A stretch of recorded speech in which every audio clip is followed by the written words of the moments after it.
ఈ శ్లోకం ద్వారా మనకి అమ్మ ఏమి నేర్పిస్తుందంటే, అమ్మ తత్వము చింతలు లేనిది, అహంకార రహితమైనది, మమకార రహితము, పాపరహితము. అమ్మ మనలో కూడా ఆ గుణాలను చూడాలి అనుకుంటుంది.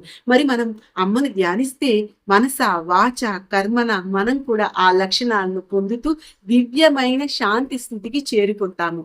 మీరు గమనిస్తే ముందు నిశ్చింత, నిరహంకార, నిర్మోహ, మోహనాశిని ఇలా ఒకదాని తర్వాత ఒకటి ఈ నామాల్లో తెలియజేస్తుందండి అమ్మ.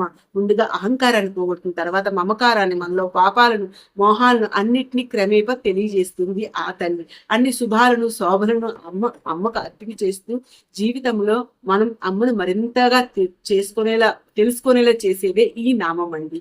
అమ్మ వైపుకి వేసే అడుగులు నిశ్చింత, చింతరహితము, నిరహంకార, అహంకార రహితము, నిర్మోహ, మోహరహితము, మోహనాశిని, మోహాన్ని తొలగించేది, నిర్మమ, మమకార రహితము, మమతాహాద్రి, మమకారాన్ని నాశనం చేసేది, నిష్పాప, పాపాలని నాశనం చేసేది, పాపనాశిని, పాపాన్ని దహించేది.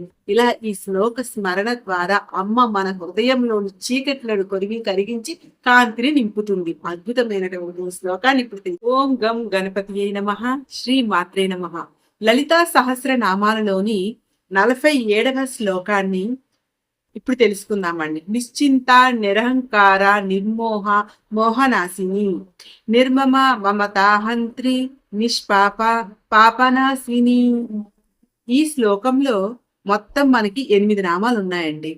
160వ నామము నిశ్చింత అంటే చింత, విచారము లేనిది. అమ్మకు భయము, దుఃఖము, కర్మ బాధలు ఇవేమీ ఉండవండి. కానీ మనకు ఒక పరిస్థితి ఎలా మారుతుందో, ఏం జరగబోతుందో, దానివల్ల వచ్చే ఫలితం ఏమిటో మనకు స్పష్టంగా తెలియకపోవటం వల్ల మన ఆలోచన అంతా కూడా దాని మీదే ఉంటుంది. ధైర్యంతో ముందుకు వెళ్ళలేము. అమ్మ నుండి సృష్టి, స్థితి, లయ ఇవన్నీ కూడా అమ్మ శక్తి నుండే ప్రవహిస్తున్నాయి. కాబట్టి ఆ తల్లికి దేని పట్ల భయం ఉండదు, చింత ఉండే ప్రశ్నే లేదు. ఇంకా ఇలా చెప్తారండి, చితి చనిపోయాక ఒక్కసారి మన శరీరాన్ని కాలుస్తుంది కదండి. కానీ చింత అంటే బాధ. ఆ బాధ ఉంటే ప్రతిరోజు ప్రతి క్షణము దాన్ని తలుచుకుంటూ ఉండడం వల్ల అది మనిషిని నిరంతరము కాలుస్తూనే ఉంటుంది. మనకి మాత్రమే ఈ చింతలు ఇవన్నీ కూడా. ఆ తల్లికి ఇటువంటి చింతలు ఉండవు. అందుకే అమ్మవారి నిశ్చింత అంటారు. అయితే మనకు చింతని ఎలా ఎదుర్కోవాలి అంటే చింత రెండు రకాలు ఉంటుంది. అవసరమైనది, అనవసరమైనది. అందులో మన ఆలోచన ఎందులో ఉంది, అనవసరంగా బాధపడుతున్నామా అని ఆలోచించాలి. చింత మనకి ఇతరుల మాటల వల్ల కలిగిందా అంటే ఆ మాటలు మనసులోకి తీసుకోకూడదు. ఇంకా మనల్ని భయపెడుతున్న ఆలోచనలు ఉంటే అసలు వాటిలో ఎంతవరకు నిజం ఉందో గుర్తించాలి.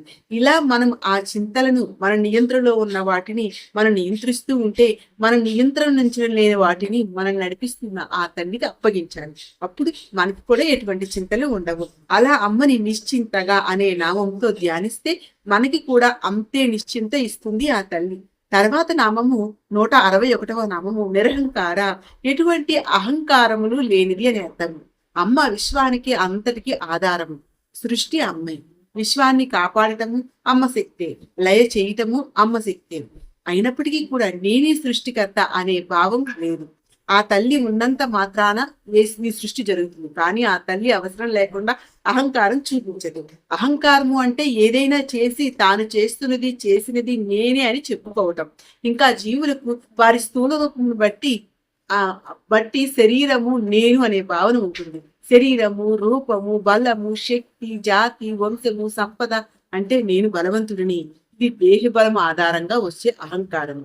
ఇంకా అందము, శరీర ఆకృతి ద్వారా వచ్చే అహంకారం. నా కుటుంబము, నా ధనము, నా వస్తువు, నేనే అనే అహంకారము స్థూల శరీరం బట్టి వస్తుంది. సూక్ష్మ శరీరం బట్టి రాజసిక అహంకారం, మనస్సు, బుద్ధి అన్ని నేనే అనుకునే భావన. నేను చాలా తెలివైన వాడిని, నాకున్న జ్ఞానం ఎవరికుంది, నేను ఉత్తముణ్ణి అనుకోవడం, నా విజయాలు, నా ప్రతిభే నేను అనుకోవడమే, నా వల్లే ఇదంతా జరుగుతుంది అనుకునే అహంకారం. ఇక కారణ శరీరం బట్టి సాత్విక అహంకారం, నేను భిన్నమైన ఆత్మను అనే అత్యంత సూక్ష్మమైన భావన. అంటే ఇక్కడ శరీరము, మనసు అనేవి నేను కాదు అని తెలుసుకున్న తర్వాత కూడా ఒక చిన్న భావన వల్ల ఆ కారణ శరీరం ద్వారా అహంకారం కలుగుతుంది. ఈ 3 జీవులకే తప్ప ఆ క్షణికి ఉండవు. ఇంకా అహంకారము అనేది మనకి ఇతరుల పట్ల కూడా కలుగుతుంది. దాని గురించి తెలియజేస్తూ శ్రీకృష్ణ పరమాత్మ భగవద్గీతలో ఈ విధంగా చెప్పారు. అహంకారము బలము, గర్వము, కామము, క్రోధము వీటిని ఆశ్రయించి అసూయపరులైన వీళ్ళు ఇతరులను నిందిస్తున్నారు. అంటే తమ శరీరంలోను ఇతర శరీరంలోనూ ఉన్నటువంటి నన్ను ద్వేషిస్తున్నారు అని అర్థము అని చెప్పారు. అంటే అందరిలోనూ శ్రీకృష్ణ పరమాత్మ ఉన్నాడు అని చెప్తున్నాడండి. అందుకే అందరిలోని మనం దైవాన్ని చూడగలగాలి. అలా చూడగలిగితే మనకి ఎవరి పట్ల అహంకారం అనేది రాదు. అమ్మను నిరహంకార అని ధ్యానించిన వారికి ఆ తల్లి ఆ జ్ఞానాన్ని కల్పిస్తుందండి. తర్వాత 162వ నామము నిర్మోహ. అంటే ఎటువంటి మాయలకు మోహాలకు లోను కానిది అని అర్థం. మోహము అంటే బంధము, ప్రపంచ విషయాలపై ఆశ, ఇంద్రియ సుఖాల మీద ఆకర్షణ, మనిషిని బంధిస్తున్న అనేక బంధనాలలో అరిషడ్వర్గాల్లో ఇది ఒకటి.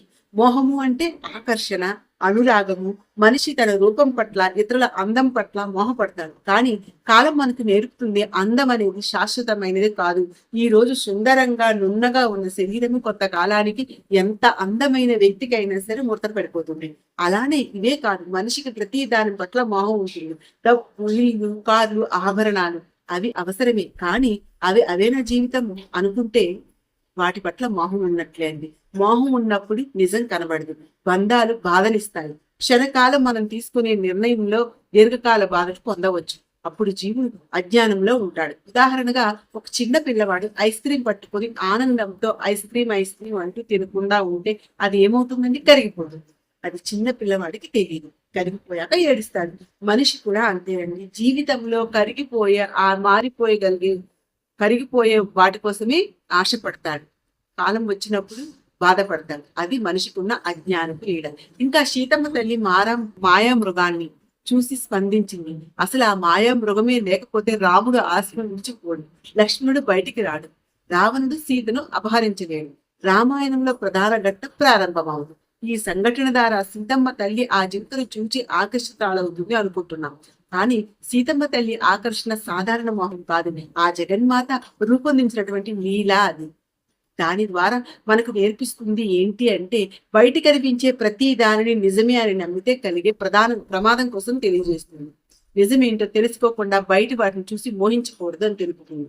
ఇలాంటి మోహములన్నీ మానవునికి మాత్రమే. ఎటువంటి మోహములు లేని, మాయా లక్షణము లేని తల్లి ఆ జగన్మాత. జ్ఞానమే నిజమైన విలువ. ఆ జ్ఞాన స్వరూపము లలితాంబ. ఆ తల్లి బంధనాలకు అతీతము. ఏ రూపాన్ని చూసో ఆకర్షితాలు కాదు ఆమె. సర్వము అమ్మ స్వరూపమే. అందుకే అమ్మను నిర్మోహ అని పిలిపించారు. తర్వాత నామము 163వ నామము మోహనాశిని. అంటే మోహమును పోగొట్టుకుంది అని అర్థం. వస్తువు వల్ల కానీ, వ్యక్తిలో గుణాలను కానీ కావాలి అనుకోవటం, దానివల్ల మనకు ఉపయోగం ఉన్నా లేకపోయినా కావాలి అనిపించడమే మోహం. ముందు నామంలో మోహము, దాని వల్ల కలిగే పరిస్థితులను తెలుసుకున్నాం కదండి. ఆ మోహము మనల్ని అజ్ఞానంతో ముంచేస్తుంది. దానివల్ల మనం నిజాన్ని తెలుసుకోలేము. ఇంకా మన చుట్టూ ఉన్న వారి వల్ల, మన సాంగత్యంతో, జ్ఞానులతో, సద్గురువులతో ఉంటే నిజాన్ని తెలుసుకుంటాము, జ్ఞానాన్ని పొందుతాము. అప్పుడు మనలో అనవసర బంధాలు, అపార్థాలు, అజ్ఞాన మోహాలు క్రమంగా కరిగిపోతాయి. కాకపోతే మనసు నిశ్చలం ఉంటుంది. నిశ్చలత వల్ల రాగద్వేషాలకు, మోహాలకు అతీతం అవుతాము. ఇవన్నీ కూడా అమ్మను ఆశ్రయించిన వారికి ఆ తల్లి అన్నిటినీ దూరం చేస్తూ మనలోని అజ్ఞానాన్ని తొలగించి నడిపిస్తుంది. 164వ నామము నిర్మమ. అంటే ఎటువంటి మమకారము లేనిది ఆ తల్లి అని. ఇది నాది, ఇది నాకు చెందినది అనే చిన్న భావనలోనే ఈ మొత్తం ప్రపంచం చిక్కుకుపోయి ఉంటుంది. మమకారము అంటే ఇది నాది అని మనసు భావించడం. నా కుటుంబం, నా పేరు, నా అభిప్రాయం, నా గౌరవం, నా విలువ, నా వస్తువు, నా గెలుపు, ఇలా నిశ్శబ్దంగా మన మనసును నా నా నా అనే బలం చుట్టుకొని ఉంటుంది. కానీ ఆ తల్లికి నా అనే భావం ఉండదు. ఆ తల్లి సర్వము ఉంటుంది. అమ్మయే సృష్టి, కానీ ఏది నాది అని భావించదు. సర్వము తానే విస్తరించి ఉంది. ఇంకా జాగృత్, స్వప్న, సుషుప్త. అంటే ఈ సుషుప్తావస్థ నిద్రిస్తున్నప్పుడు మాత్రమే మమకార లక్షణం పనిచేయదు మానవుడికి. మిగతా అవస్థలు అంటే జాగ్రత్త అవస్థలో మనిషి మేల్కొని ఉంటాడు. అప్పుడు ప్రతి దాని మీద కూడా మమకారం ఉంటుంది. అది జాగ్రత్త స్వప్నావస్థలో కూడా ఉంటుంది. కానీ గాఢని. తర్వాత నామము 165వ నామము మమతాహంత్రి. అంటే మమతలను, మమకారాలను తొలగించినది అని అర్థం. మనిషికి ఇది నాది, ఇదే నాకు ముఖ్యము అంటే శాశ్వతం కాని దాని పట్ల పెంచుకునే మమకారం. నాది, నాకు, నిన్ను అనే మాటలు మనసును బంధించే తాళాలు. ఆ బంధనాలను తొలగించి వాస్తవ రూపము ఆత్మతత్వం వైపు నడిపించే శక్తి లలితాంబిక. 166వ నామము నిష్పాప. ఏ పాపము లేని స్వచ్ఛమైంది ఆ తల్లి అని. ఏ దోషం చేరని పాపం లేని అపారమైన పవిత్రత యొక్క ప్రత్యక్ష స్వరూపమే ఆ తల్లి. కానీ మనుషులమైన మనకు పాపాలు పుణ్యాలు ఉంటాయి. మన ఆలోచనలు, మన మాటలు, మన క్రియలు, వాటి వలన పాప పుణ్యాలు ఏర్పడతాయి. కానీ ఆ తల్లి మాత్రము అన్నిటికీ దూరంగా అతీతంగా నిలుస్తుంది. ఎందుకంటే ఆ తల్లి శరీరబద్ధమైనటువంటి జీవి కాదు కాబట్టి, ఆత్మ చైతన్య స్వరూపము, శుద్ధ ప్రకాశము కాబట్టి ఆ తల్లికి ఎటువంటి పాపములు అంటవు అని. తర్వాత నాము 167వ నాము పాపనాశిని. అంటే పాపములను నాశనం చేయునది అని అర్థం. పాపము అంటే ఒక శారీరకంగానే కాదండి, మూలాల్లో ఉన్న అవిద్య, అహంకారము, మమకారము, రాగద్వేషము, ఇవే అసలైన పాపాలు. ఆ తల్లి పాపములను నాశనం చేస్తుంది అంటే మనం ఎన్ని పాపాలనైనా చేయొచ్చు అని కాదండి. అలా చేస్తూ అమ్మ పాపాలను నాశనం చేస్తుంది అని అనుకోవడం కూడా కాదండి. అలాగే పాపం చేసి ఆ సొమ్మును అమ్మకి ఇవ్వడం కాదండి. అమ్మ సంపదని ఇస్తామా చెప్పండి, మనం ఇవ్వగలమా చెప్పండి. అసలు పాపనాశని అంటే భక్తుల్లో ఉన్న కర్మ ఫలితాలను అమ్మ దహింప చేస్తుంది, చైతన్యాన్ని, పవిత్రతను ఇస్తుంది. ఓం శ్రీ మాత్రే నమః.